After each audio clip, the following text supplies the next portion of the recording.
ফজরের আজান কয়টি? ফজরের আজান একটি। কবর জিয়ারতে কোন দোয়া বলতে হয়? কবর জিয়ারতে প্রথমে বলবেন আসসালামু আলাইকুম আহলাদ দিয়ারে মিনাল মুমিনিন ওয়াল মুসলিমিনা, এরপরে জানাজার দোয়া পড়বেন, এরপরে আপনার যা ভালো লাগে। তবে প্রথমে ইসমে আজম পড়বেন, তারপরে দুরূদ পড়বেন, তারপরে জানাজার দোয়া পড়বেন।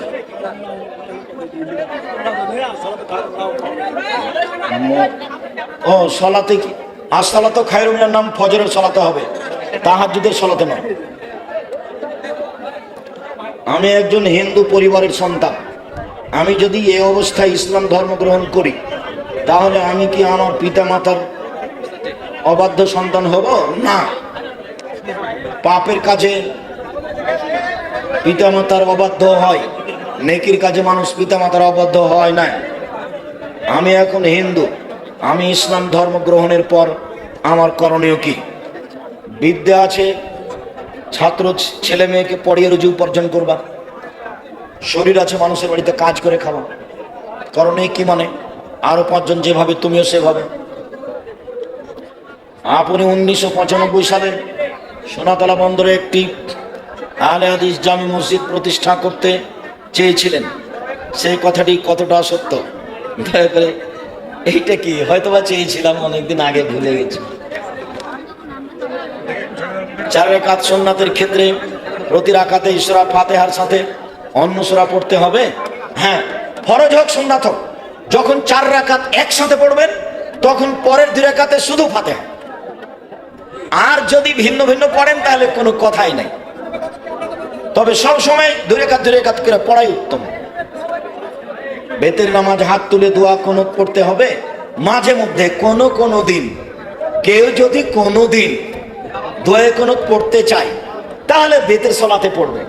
বেতের পড়লেই দোয়া কুনুত পড়বে এই কথা নয়। কেউ যদি কোনো দিন দোয়া কুনুত পড়তে চায় তাহলে ভিতর সলাতে পড়বে। রুকুর আগেও পড়তে পারে, রুকুর পরেও পড়তে পারে।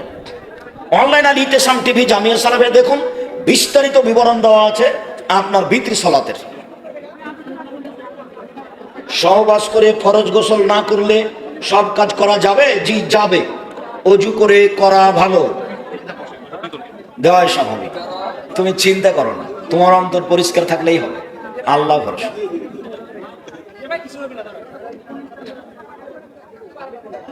জামিয়া সালাফিয়াই 250 জন শিক্ষক শিক্ষিকা, 300 জন এতিম, প্রায় বেতন লাগে প্রতি মাসে 30 লক্ষ। আল্লাহর উপরে ভরসা করে চলছে। মানুষ যা বলার বলছে, চিন্তা করো না, মানুষ কিছু বলবে, এ কথাই ঠিক। ধৈর্যের পরিচয় দিয়ে আগাও।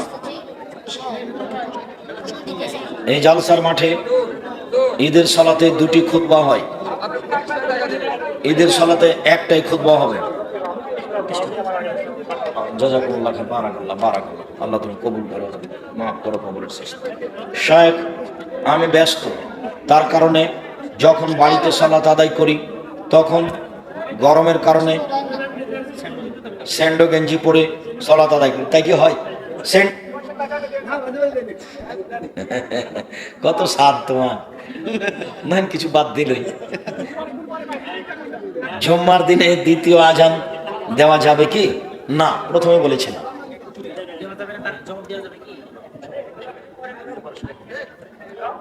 একটা দুয়ার বরকত আকাঙ্ক্ষিত, একটা দুয়ার বরকতে আকাঙ্ক্ষিত মৃত্যু হবে না, না এরকম কথা না। এমনি আল্লাহর কাছে দোয়া করতে হবে, তোমার কাছে হঠাৎ মরণ থেকে বাঁচতে চাই, অনজীবে কমাতার বোঝা যান, এরকম একটা বাক্য আছে হাদিসে। আল্লাহ তোমার কাছে হঠাৎ মরণ থেকে বাঁচতে চাই। কি সরকারি জমিতে মসজিদ উঠাইয়া নামাজ পড়া যাবে? যাবে। ডিসি বরাবর একটা দরখাস্ত থাকা ভালো। লেগে বিরাট কবরস্থান, এতে কি সলাৎ হবে? মসজিদ এবং কবরস্থানের মধ্যে একটা ভিন্ন প্রাচীর দিতে হবে, মসজিদের দেওয়াল ছাড়াই। মসজিদের কাতারে ভেতরের পিলার আছে, সেই মসজিদে সলাৎ আদায় হবে কি?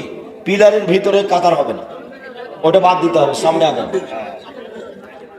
একই জামাতে পুরুষ মহিলা সলাৎ পড়ে, এতে মহিলাদের ঘর ডান পাশে রাখা যাবে কি? ডানে বামে পিছনে সবটাই যায়, সামনে নয়। ডানে থাক বামে থাক কোনো সমস্যা নেই। আসসালামু আলাইকুম শায়েখ, আমার ছেলেকে আপনার মাদ্রাসায় পড়াতে চাই। ভর্তির তারিখ 1 জানুয়ারি। ডিসেম্বর 1 থেকে 30 তারিখ পর্যন্ত ফর্ম বিতরণ। শুরু থেকে সব ক্লাসের সম্ভাবনা রয়েছে। প্রায় সব আবাসিক, অনাবাসিক সাধারণত করি না। 7 বছর বা 9 বছর থেকে নেওয়া হবে। আসসালামু আলাইকুম শায়েখ, আমার ছেলেকে আপনার মাদ্রাসায় পড়াতে চাই। প্রতিবন্ধী বাচ্চাদের কি মুসলমানি করা জরুরি? করাই ভালো। সালাতে সালামের পূর্বে পিতা মাতার জন্য দোয়া করা যাবে কি? জি, সালাম ফিরার পূর্বে রব্বির হামহুমা কামা রাব্বায়ানি সগীরা বলবেন। খালেদ বিন মুসলিম আমাদের খুব পছন্দনীয় মানুষ, এখন খুব অসুস্থ অবস্থায় আছেন। আপনারা সবাই তার জন্য দোয়া করেন।